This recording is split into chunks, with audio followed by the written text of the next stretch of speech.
Well, again, good morning and welcome to Cedarbrook. If I've never had an opportunity to meet you before, my name is Kyle. I am one of the pastors here, and I have to tell you that I am incredibly tired from an awesome weekend with Mission Possible and completely energized by what we get to do today. If this is your first Mission Possible weekend, I want to tell you a little bit about this weekend. So first, I want to answer the question, what is Mission Possible weekend? What is it and what is it all about?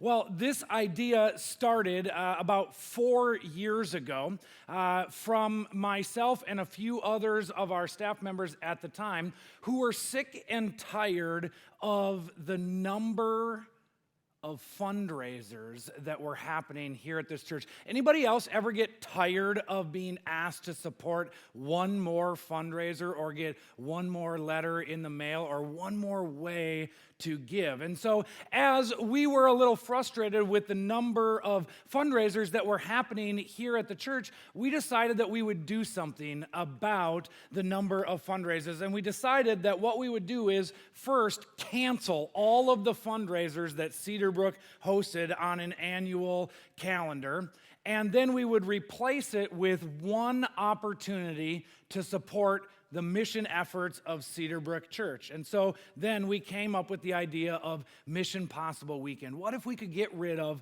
all of the fundraisers throughout the calendar year and focus all of our efforts on one goal?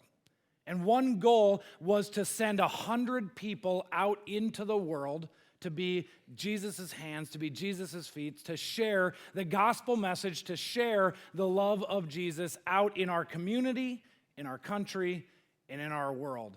And starting back 3 years ago, we accomplished that goal each time we've set out to do it. We use a lot of fun events. In the past, we've had dinners and comedians, and last night we had a barn dance. We've had golf outings, and we've had bowling events, and we have had all sorts of things from a 5K and 10K run to a pastor's race where we challenged other pastors in the community to try to run faster than Pastor Remy and I could. Remember that one? That was a bad idea. We didn't win. Luckily, the guy who did win donated back his prize money instead of keeping it. It was pretty awesome. So we've had all sorts of ideas, but the whole heart of what was going on was to say, we want to be all about serving. As a church, we don't want to be a church where people come on Sunday morning and hear a message, then just go home and do nothing with it. We don't want to be a church where we engage you for just a few minutes on Sunday morning and then leave it there. We want to be a church that encourages you to engage in your faith journey each and every day of your life. And sometimes that means serving God here in Dunn County, here in Menominee, across our country, and around the world. As a church, so that's what Mission Possible is.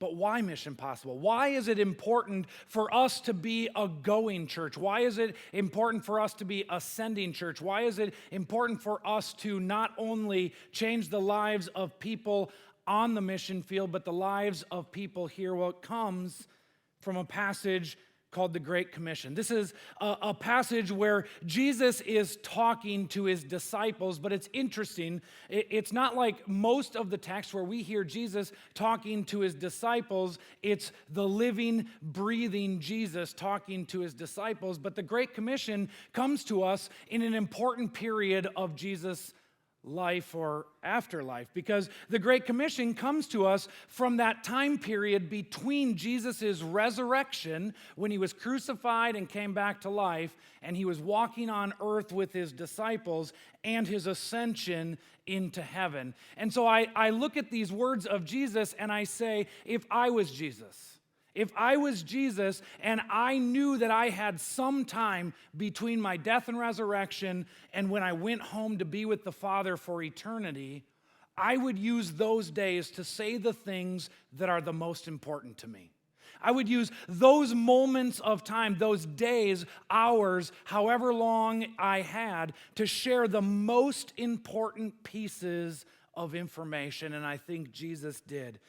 In these verses, Jesus said, then the 11 disciples went to Galilee, to the mountain where Jesus had told them to go.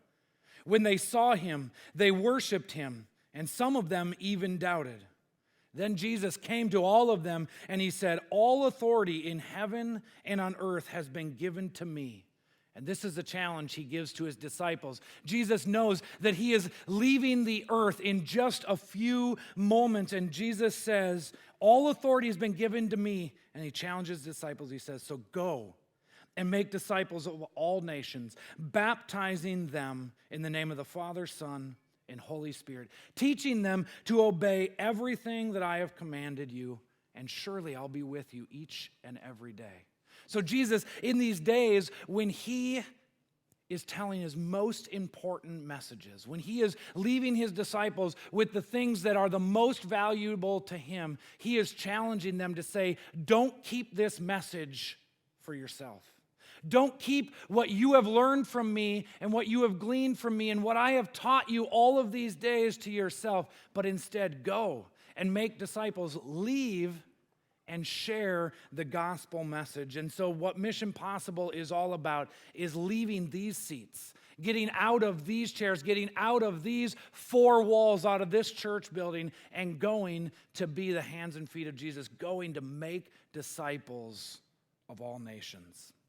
So that's what we're about this weekend. We're going to talk a little bit more about that, but before we talk about how you can serve, how you can participate with Mission Possible, I want to invite Pastor Remy to come up. Remy is our founding pastor here at Cedarbrook, and he's going to tell us a little bit of the history of missions here at Cedarbrook. How did the idea of missions get started? Will you guys welcome Remy? Don't sit down. I love you, man. Remy and I had coffee this week, and he won't tell you this story, but he walked in, and I don't cry very often. And the tears they're hard to hold back. I love you, man. It's just great to have you back. And that wasn't to try to make you cry. Don't do that.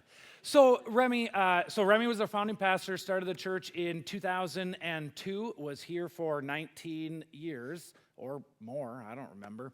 But Remy, tell us a little bit about how did this church get so passionate about serving not just here at Cedarbrook, but in Dunn County and around the world?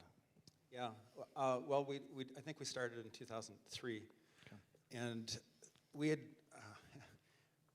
it was really a shoestring operation back then. So I was just, it still is. Yeah, really.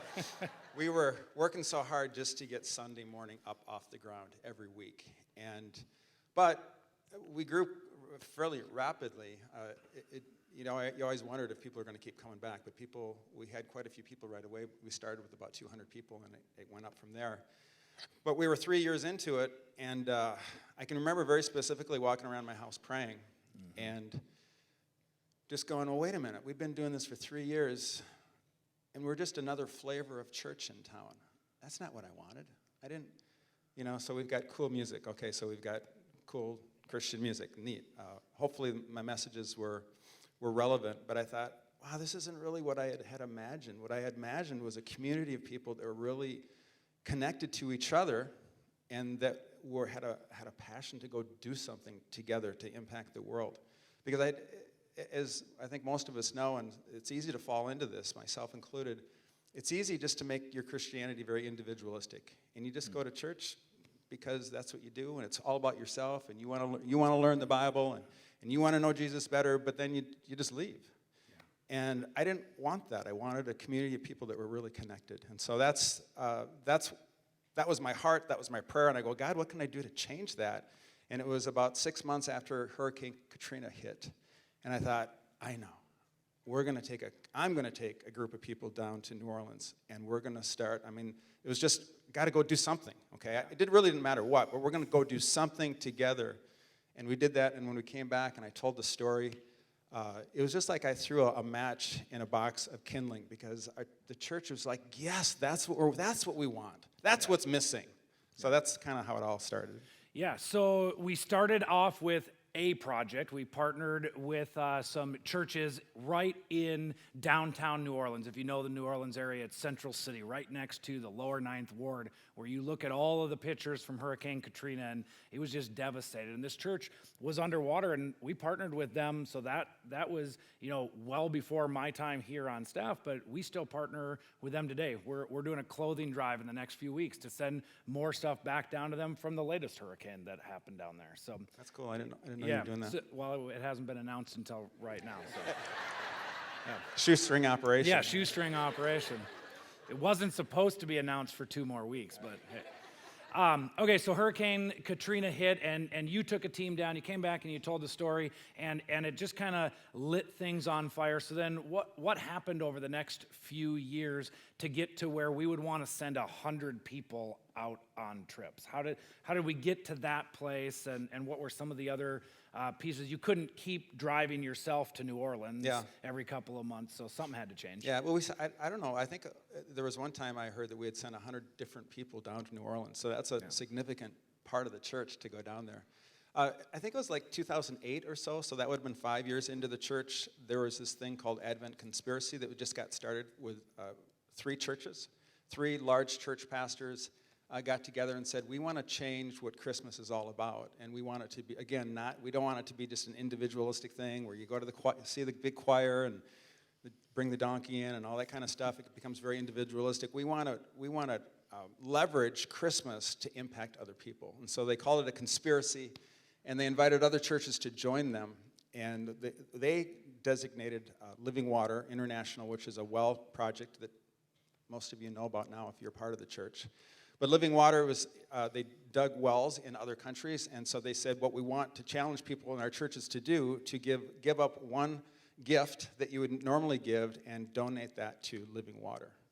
And we did that, and the first year we just donated to Living Water, and I don't know, I think we raised like $5,000 or something like that, and that was exciting, and people got excited about that, but over time we thought, well, maybe people would have passion for different things, so each year we've added a few things, so now typically there's 5 things that are offered every year. You're still going to do 5 things. Yep. And so local, national, and international, and I think last year you raised like $60,000 or something. Yeah, last year we raised $63,000 some dollars to not stay here, and yeah, give it up. It was. The work that this church does through missions and outreach is crazy. I mean, if you don't, I've spent the last year at another church, and they spend a lot of money. It's in their budget, and they support, kind of in a traditional way, they support missionaries that really no one knows. They're just out there. But this church is raising money to send you all out there, which I just think is so exciting. Yeah, so we've raised over $50,000 the last 5 years in Advent Conspiracy, and last year we raised over $60,000 just to give away. And I'll tell you what, it is so incredible to see the recipients of those dollars and what that means to those other organizations when we get to be generous out. And so, this whole mission movement, whether it was serving after Hurricane Katrina, or sending a couple of people at the beginning on Living Water International trips, or supporting LWI with Advent Conspiracy, it was really not about what we could do for ourselves here, but it was about how we could change the world. And, I think one thing that happens on a mission trip, and we're going to have somebody come up and share about this in just a little bit, is not only do we change the world for those we go and serve, but we're able to actually change our own world right here as well. And I think that these Living Water trips are something that has transformed our church. It's really been incredible, because we started by sending a red 15-passenger van driving across the country to New Orleans, and then it became a charter bus that somebody gave to Cedarbrook so that we could take bigger teams across the country. And then after a few years, not only were we driving across the country and flying around the world to serve on mission teams, but people here decided, hey, not only am I passionate about serving, but I'm so passionate about serving that they'd created organizations. So there's two new organizations. Tell us, you were a part of one of the very first conversations about Pink Box. Yeah, I don't know. The ladies in Pink Box are kind of crazy. So One of them's here. Oh, I'm sure they are. Yeah. But crazy in a good way. But I mean, they were just off and running, and I don't know if I had any thing to do with that or not. So I really can't speak to that. But to me, it has been very exciting that we haven't had to hire a missions pastor to try to generate interest in missions. The church people have driven missions at this church, and I think Pink Box and Honduras Well Project are both examples of how this has kind of gotten out of hand. I mean, when the people are starting nonprofits as a part of, just because they got so excited about missions. I couldn't be prouder. Yeah. One thing I want to say, though, before you cut me off and send me on my way. How did you know that was coming? Well, I felt it. I felt it. No, I just want to let you know that Kyle had a lot to do with the passion for missions here, because when he came on, he's just he's passionate about everything. In fact, I had to dial him back. I said, Kyle, you can't keep going on mission trips all the time. You've got all these other things you're responsible for. But I think you gave a lot of energy to people on those bus trips that you took people down to New Orleans, or then you started going down to Central America and stuff. So you get a lot of the credit too for the passion of this church. Well, let's thank Remy for being here.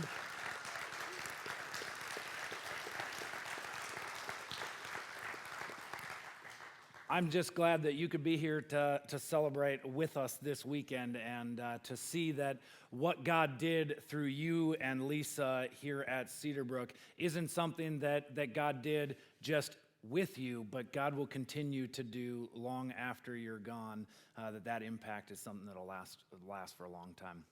All right, well, I'm going to invite up Lauren Samberg at this point. Lauren helps chair our Mission Possible committee, but that's not why I'm asking him to come up here. Lauren is also a veteran of our mission trips at this point. So tell everybody, when did you go on your first trip, and how many times have you gone on mission trips now? Let's see, 2021 now? 2018, my wife and I went on our first trip. It was with Living Water. I believe you were actually the lead on that, because there was a large group of us. But it could have been, but I didn't do much. Well, that's not new news. Yeah. Kyle's got a lot of ideas, but that's why he's got a lot of people here to make those ideas work. Anyway. So how many times have you served on a mission? Yeah, let's move on. Yeah. How many times have you served on a mission team? So that was our now? first trip with Living Water. We went back again the second year, and that was in Honduras. We went back second year to Honduras with Living Water. And then we were fortunate enough to go on one of the first teams with you again, with Honduras Well Projects last Memorial Weekend. So 3 trips, all to Honduras, all drilling wells, 2 different nonprofit organizations. Yeah. And I think Lauren knows this question is coming, but I think Lauren's a great example of how serving in the mission field doesn't just transform the lives of those we go to serve. It definitely does. The way that God moves and works in somebody's life when you go out and share His message, His love, build a home, give water, repair a roof, whatever the project is, it absolutely 100% transforms the life of the person who receives that goodwill. But there's something that I think most people miss, and that is it also transforms our life. And so, Lauren, I know that I've witnessed that as a friend of yours. I've witnessed that for sure, that you and Carrie, your lives have transformed in the last 3 years because of going on this trip. So how has that happened? What does that mean to you? Kyle did tell me the question. So I've thought about it a lot, and I've come up with different answers throughout it. But the biggest couple of things that, for me, that have come out of it have changed is, each time we've gone down, no matter how much you give, no matter how hard you work, how involved you are, every single time we've gone, you've came back with the feeling like they absolutely gave us more than we gave them. I mean, every single time. We were in 3 different villages, so every time it was a new group of people we were meeting, but every single time you came back feeling like they were giving to you rather than you were there supporting them. And that was a surprise, right? Oh, absolutely. Yeah, I think so often we think that when we go, we're going to leave a lasting impact in the community that we go to, but instead, they most often leave a lasting impact on us. And so, what is one of those lasting impacts of a child that you'll never forget, or a gentleman who worked with you on the project that really continues to make you want to go back, to donate, and to lead an organization like Mission Possible here at Cedarbrook? First off, when you're looking at the adults, the humility they have, and it's astonishing. I mean, they have very little to give, but when we show up, they want to make sure we have enough. They love Coca-Cola. Make sure you have enough Coca-Cola to drink. Yeah. Everybody shows up. Some of them are missing work to come and help us, and that's from middle schoolers, on up. The children, I've never seen children that you can't go to a playground in a society like ours and not see fighting. It doesn't exist.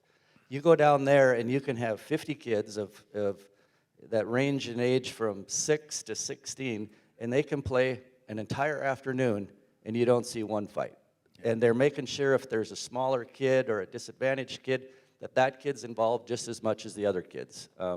So those are a couple of things you notice. Yeah, for sure. All right, well, Lauren, thank you so much for all that you do for making this weekend possible. And now I get to invite up our next guest speaker, and this one's going to blow you away. I want to invite up my friend Grayson. Grayson, where are you at? You got to get up here. Come on down the center aisle. Give it up for Grayson.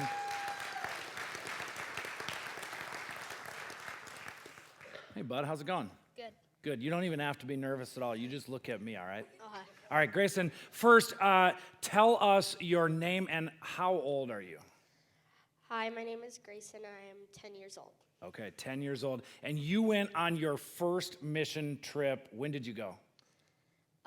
I think it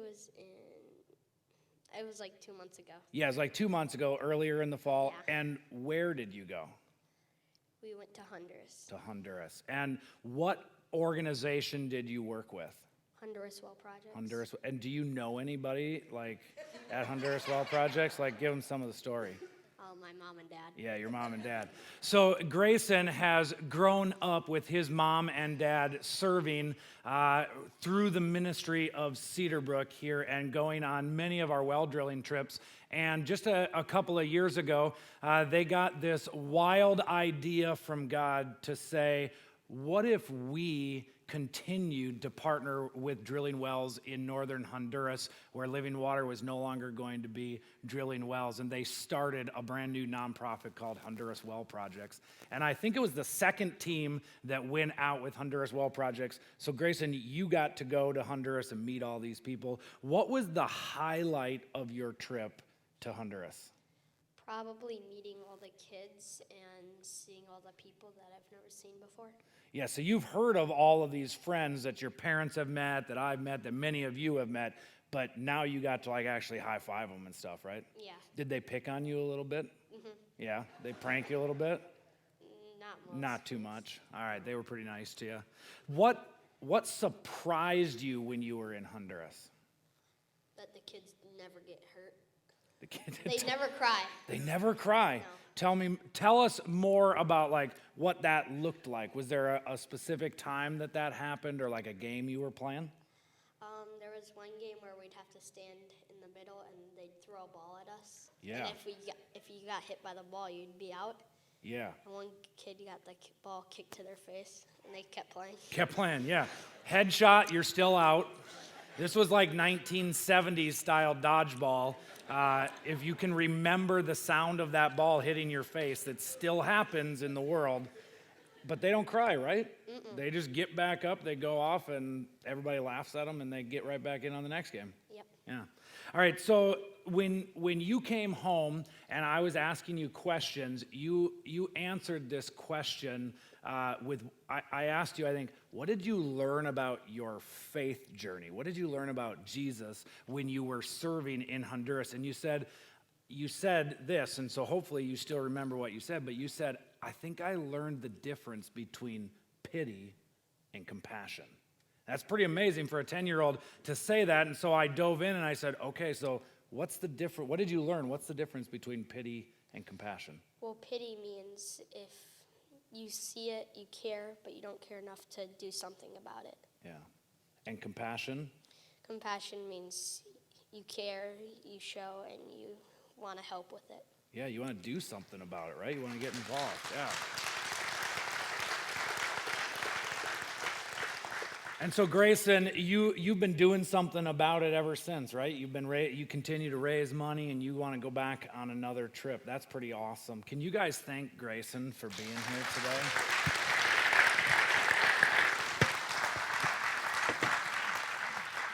So we send teams of all sorts of people. We have people, obviously, as young as 10 years old going out on trips, and we often take people well into their 70s on trips, so this isn't something that is only for a few people.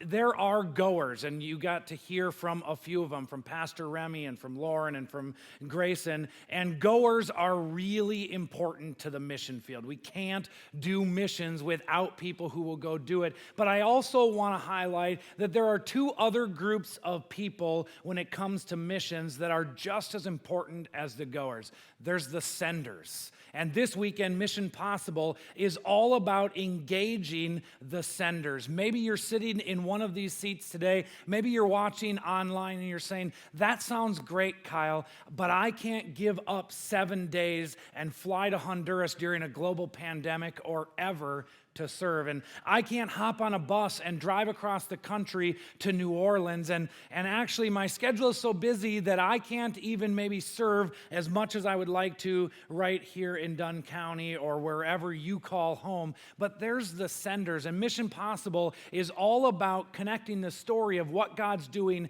out there with the heart of what God's doing right here at Cedarbrook. And without you supporting what we do, without you giving to Advent Conspiracy, without you giving to Mission Possible to make it happen, we can't do it. So the senders are incredibly important. And you being here this weekend, whether you went bowling on Friday night or whether you went to the barn dance and dinner last night, whether you go out and serve or buy on the online auction or bid at the traveling auction or buy a raffle ticket or however you donate this weekend to Mission Possible, you are changing the lives of people all around the world that you will never meet, and you're changing the lives of people right here at Cedarbrook by being a sender. So thank you. And then there's this last group. So the goers, they get all the publicity, right? They're like the players on the field, if you will. And then there's the senders. That's like the coach and the GM of a sports franchise because they get a little notoriety being a sponsor or donating. But the last group, these are the most important people. And this is a group of people that I hope that everybody who's sitting in this room, everybody who's watching online, everybody who you engage will make a part of this team, and that is there's the supporters. There's the prayer support that goes into these teams. Every single time we send out a team, we need all three of these pieces of the team to be fully engaged, or we don't engage the heart and soul of the mission project the way we would want to. So whether or not you can sign up to go on a mission team, or whether or not you can donate $1 or $1 million to our mission projects, there is a role for you as well by being a supporter. We need your support to make Mission Possible happen.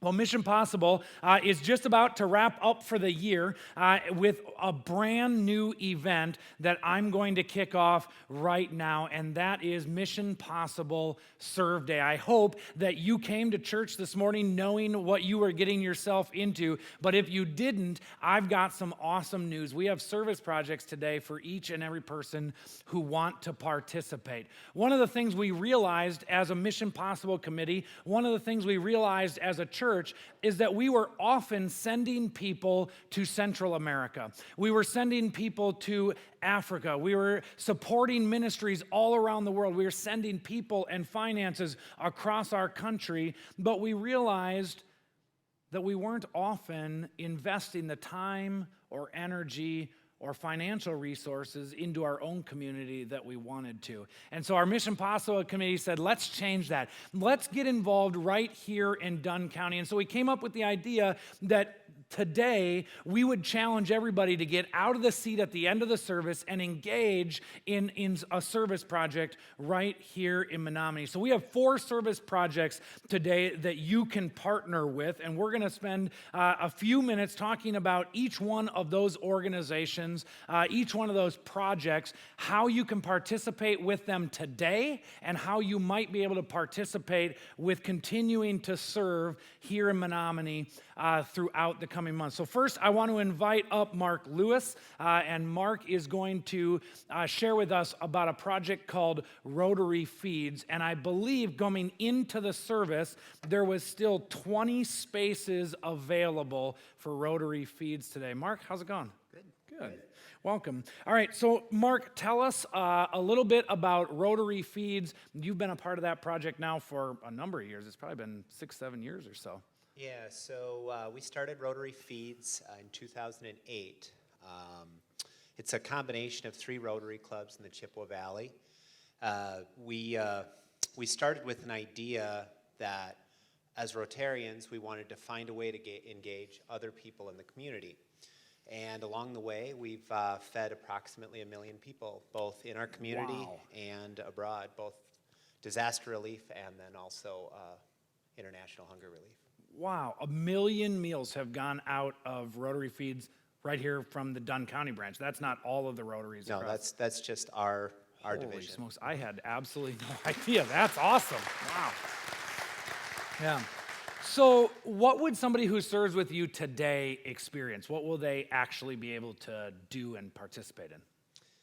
Well, in a broad sense, feed hungry and starving people. Yeah. So there's that.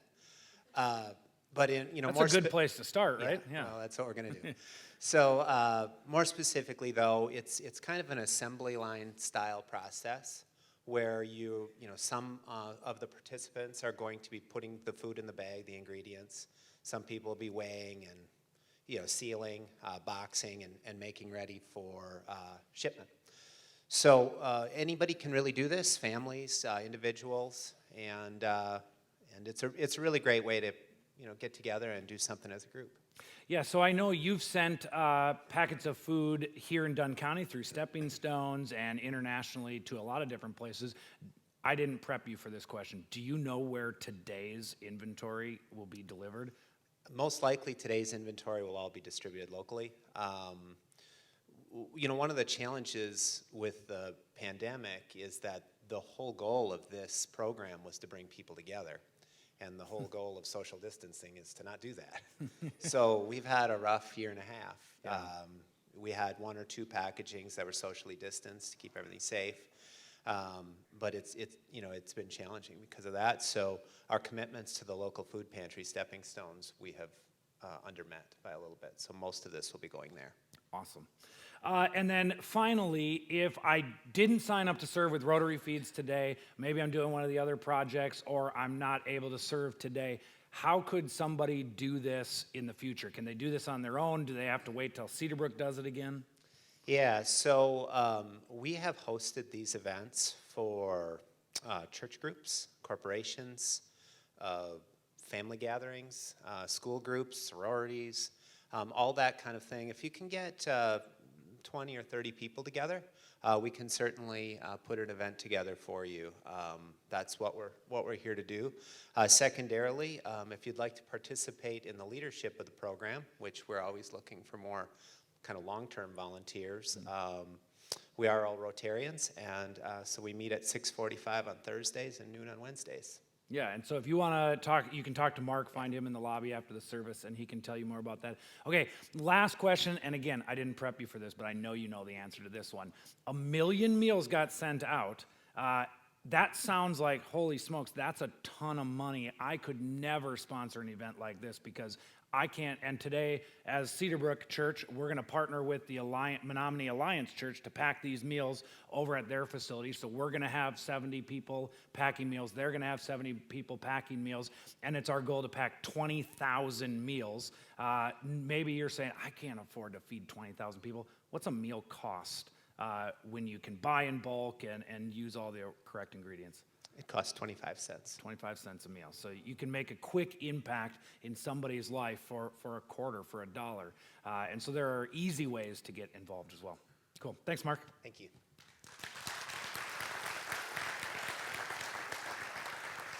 All right, our next project, I'm going to invite Mitchell Sins to come up here. And Mitchell represents an organization that is brand new to the Menominee community and that I had never even heard of before about 6 months ago. So, Mitchell, tell us about your organization. What is it, and how long have you guys been in existence?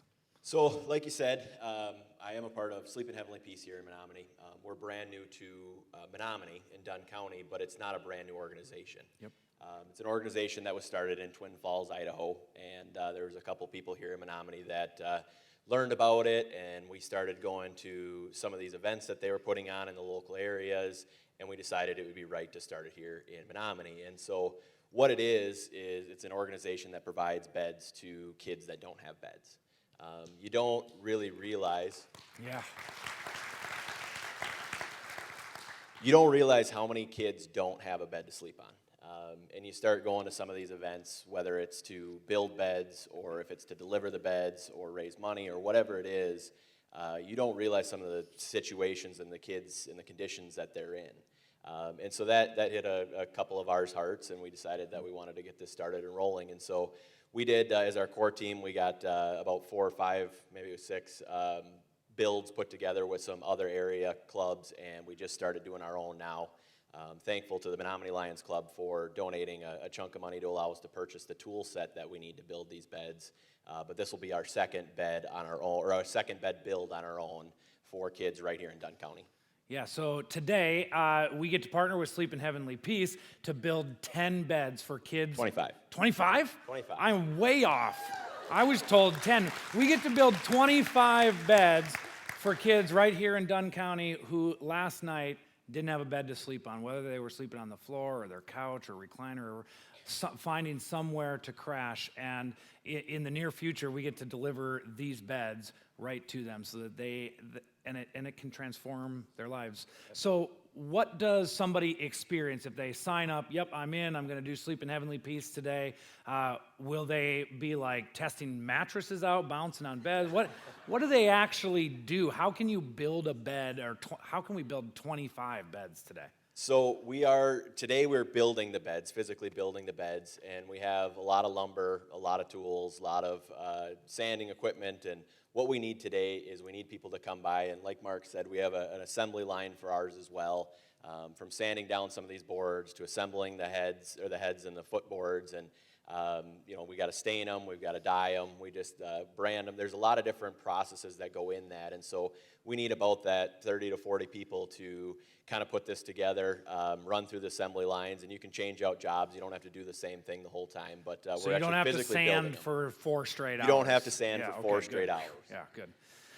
Okay, and so I believe coming in, this was just about full because it was 30 or 35 slots. We can maybe squeeze a few more people in there if you find us in the lobby after the service and you're super passionate about getting on this build project. Find Mitchell at the table out there. But if they don't build with Sleep in Heavenly Peace today, but they want to in the future, whether that is sponsor a build or do the build themselves, is that something they can do, and how do they go about that?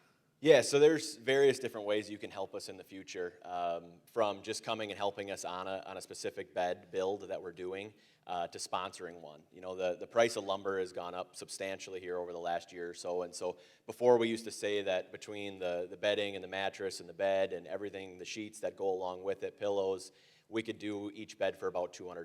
Now with that lumber going up, it's somewhere around that $300 per bed. But that being said, if you wanted to sponsor a bed build, if you have a company in town or an organization or anything like that, you can do that. As well as, you know, if you want to be a part of our core team, we're still building that core team as we are a new organization, so if you want to do there. But then lastly, the most important thing we can get from you guys today is outreach. Because we are a new organization in Dunn County, not a whole lot of people know about us. So if you know a family in need, if you know kids that are sleeping on the floor, sleeping on a couch, or wherever they may be bunking up, let them know that they can get in contact with us and we can get them a bed. That's the biggest thing that we could use right now. Awesome. So we do. We have a Facebook page. We do have a website, and I can try to get some information to Kyle maybe to pass out. But and then just try to contact me too. We're going to try to do a social media push and try to build up kind of our presence here in the near future. But it's still in the works. So, and we do have information. Thank you, Mitchell. We have information out in the lobby with website and Facebook and name and stuff. And then if you have any questions about any of the organizations today, email me and I will get you in touch with the right person right away. So just email me at kyle@cedarbrookchurch.net and we will get you all the information you want. All right, I got 2 projects left to tell you about. Next, I'm going to invite Leanne to come up here, Leanne Swanson. She is our local outreach coordinator here at Cedarbrook. Yeah. And Leanne is one of our staff members, and she has had a heart for local outreach. She's one of the ones who pushed me and our Mission Possible team to say, we should do something local. We shouldn't have to always drive across the country or fly around the world. Although you've done that and you enjoy that, you also have a huge heart for right here in Dunn County. So what is the project you're going to talk about today? We're going to start with that question. We have a group I'm not going to be out there, but we do have a group that's going to be out at Menominee High School and working in the park area there and doing some cutting and sprucing up. So, of course, anytime there's outdoor work, we need many hands. So if you can join that, that'd be great. So if you have not yet registered for a project, the park cleanup is the one that needs the most people. And so we're trying to take back a park here in Menominee that's been overgrown over the last 20 years. And so they're trying to go back from what was a park before to a park again. So we can definitely use your hands on that, and you can sign up for that out in the lobby. And they need what? What do they need to know about that? What do they need to bring anything? Or? Long sleeve and pants, and everything else will be provided. Okay, so tools and gloves and safety glasses Yep. and all that will be provided, but wear pants and wear long sleeves if you get out there on that one. But you've got a heart for some other local things as well through Cedarbrook. How can they partner with Cedarbrook to do local outreach in the days ahead? If we always have opportunities that are happening, I keep a pulse on what's going on in our community for people calling in here that have needs and filtering them out to resources available like Sleep in Heavenly Peace. But also just anybody in the community that needs help. We often get calls at the church. So if you are on Facebook, we have a group called Cedarbrook Church Community, and I often post things out there. So like right now, we had a call this week. There's a couple elderly in our community that are looking for some fall cleanup help. So if that's something that speaks to you, it's usually posted out there. If you're not on Facebook and you want to be on an email list or anything for activities, you can reach out to me for that, and I can put you on that list as well. And then we often post them on our newsletter on the bottom half section of our newsletter. All right, and so then 2 more quick blurbs for Leanne.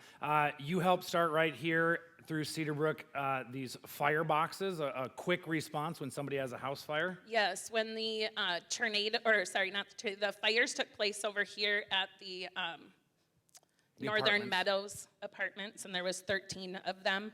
I have a friend that does fire boxes out of Hudson called Terrace Totes, and I picked up the phone and I called her and I said, I need 13, and I just stopped. And I'm like, that's ridiculous. I'm asking her for 13 totes. And I said, our own community can do this.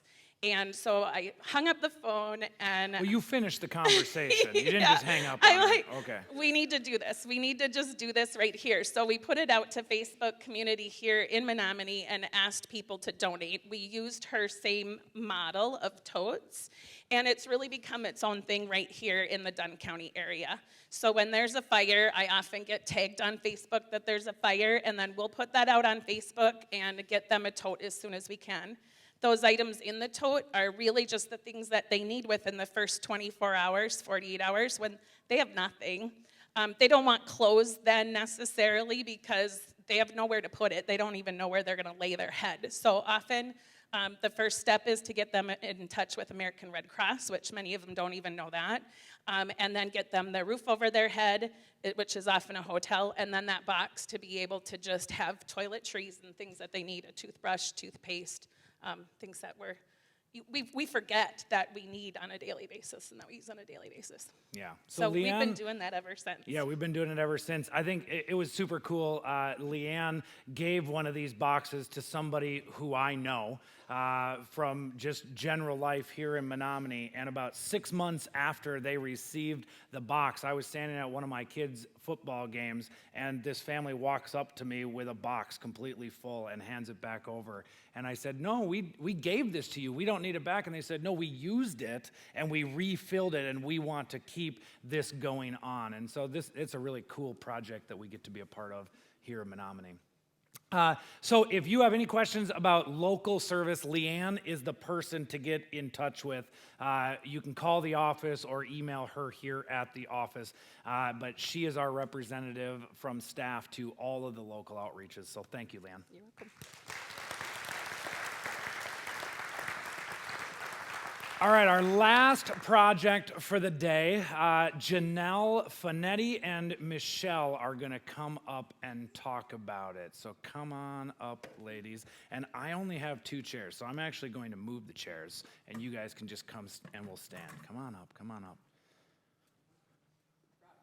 All right. Can you set it on here? Will this thing hold?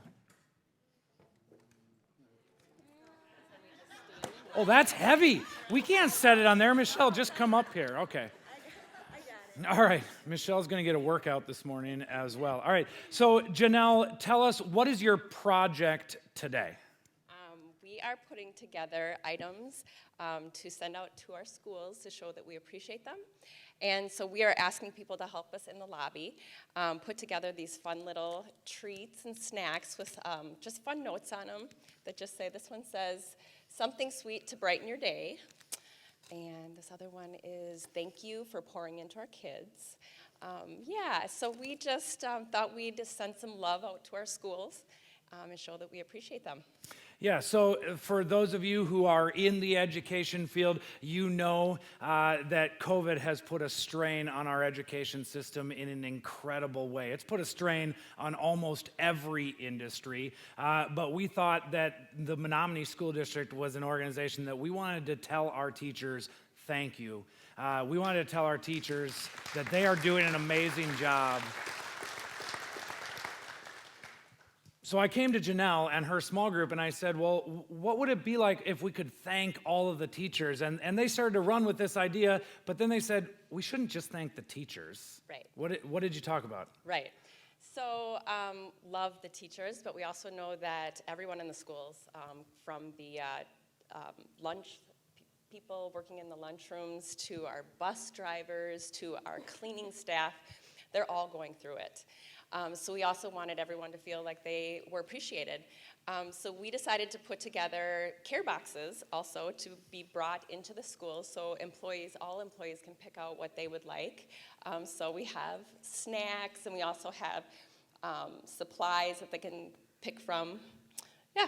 So it's not just for teachers. You and your group said, yeah, it's great to support the teachers. It's great to appreciate the teachers, but What about on Teacher Appreciation Day when the teacher opens all those packages and there's confetti on the floor and the janitor has to come in and clean it up? Right. They don't get appreciated. And so we Right. wanted to be able to say, we thank all of the Menominee school districts. So today in the lobby, they are going to put these things together, put all of the neat and cute things on the packages. Yeah. And we included some beef jerky Yeah, for the for the men in the dudes. teacher's lounge or in the staff lounge as well. And so if they can't do this today, how could they support their teachers, school staff? I thought you had it, Michelle.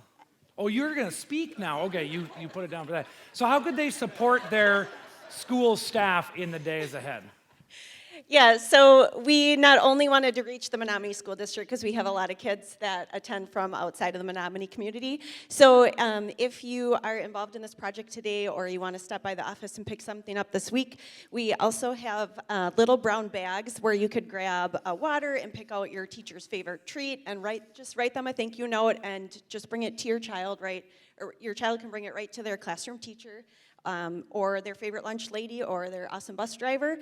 We just want all the kids to be able to reach out to their kids. And then moving forward, we just really want, it's not about what comes in the bag, it's the fact that we're noticing what they're doing and how they're impacting our kids. So we just want this to be maybe a good start, a reminder that it could be like a simple thank you note, but that means the world to them, just knowing that they're appreciated for what they're doing. So yeah, grab some candy at any point, and even if they don't like candy, it's the thought behind it that really impacts them. Yeah. Well, thank you guys so much.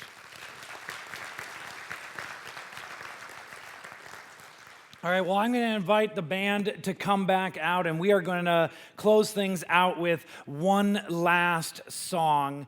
But the truth of the matter is, whether you are a goer on a mission trip, whether you are a sender by financially supporting, or whether you are that person supporting by prayer, we know that it takes an entire church to put on the mission projects that we want to put on. It takes an entire church to support over 100 people going out today to serve in our community. It takes the entire church to support over 100 people going out on these mission teams. And so we hope that today you were able to engage in the process of what is Mission Possible all about, why do we do it, and how can we get involved on a day in and day out basis. So would you stand up and join our worship team as we close?